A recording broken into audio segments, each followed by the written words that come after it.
السلام علیکم ورحمۃ اللہ وبرکاتہ۔ میری بات سنو، چاہے تم لڑکی ہو چاہے تم لڑکے ہو، پورے غور و فکر سے اور دل سے اور پوری سننا۔ تمہارے دل میں بھی گلے شکوے ہیں نا کہ کوئی نہیں ہے تمہارا؟ کسے بتاؤں اپنے دل کے راز؟ یہ دنیا میرے ساتھ ایسا کیوں کر رہی ہے؟ یہ لوگ میرے ساتھ ایسا کیوں کر رہے ہیں؟ اور میں خود بھی کچھ کر کیوں نہیں پا رہا؟ آخر میں ایسا کیوں؟ جب انسان دنیا کی زندگی کو ہی سب کچھ سمجھ لیتا ہے نا، تو واللہ وہ اس سٹیج پر چلا جاتا ہے کہ دنیا کی زندگی اسے سمجھ نہیں آتی۔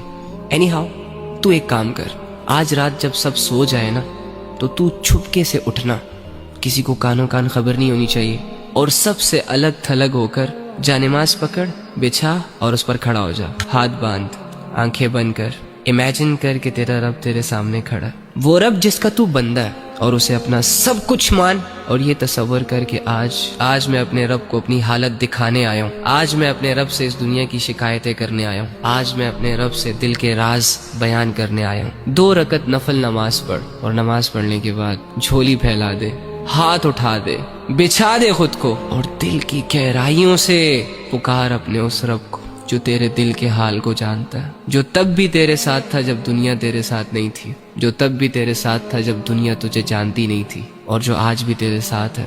وہ اکیلا کافی ہے تجھے سنبھالنے کے لیے۔ اگر تو گر چکا ہے تو وہی تجھے اٹھا سکتا ہے۔ اس یقین، اس امید، اس تصور کے ساتھ اپنا حال دل اپنے رب کو سنا۔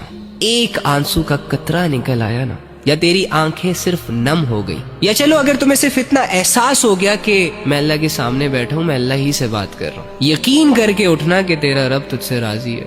اللہ کے سامنے کھڑے وہی ہوتے ہیں جن کو اللہ کی ضرورت ہوتی ہے۔ تو اللہ کے بندو، آپ کے مسئلے کس نے حل کرنے ہیں؟ عاملوں نے؟ کالے جادو والوں نے؟ کس نے کرنے آپ کے مسئلے حل؟ اللہ نے کرنے ہیں نا۔ تو اللہ کہاں ہے؟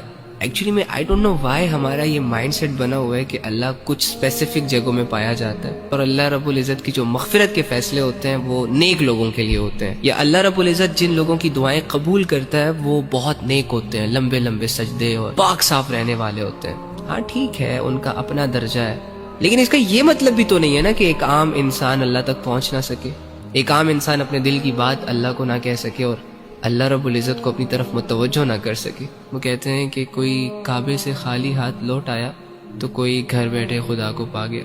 آپ کو نہیں لگتا کہ جو کمزور ہوتے ہیں، جو عام لوگ ہوتے ہیں، جو مظلوم اور فقیر قسم کے لوگ ہوتے ہیں، جو خالی ہاتھ ہوتے ہیں، معاشرے کو زیادہ تر ترس انہی لوگوں پر آتا ہے؟ تو اگر آپ اپنے آپ کو یہ مان بیٹھے ہیں کہ ہم گنہگار ہیں، ہم بدکار ہیں، تو دوسری جانب یہ بھی تو یقین کر سکتے ہیں نا کہ اللہ رب العزت آپ کی طرف زیادہ رجحان کرے گا۔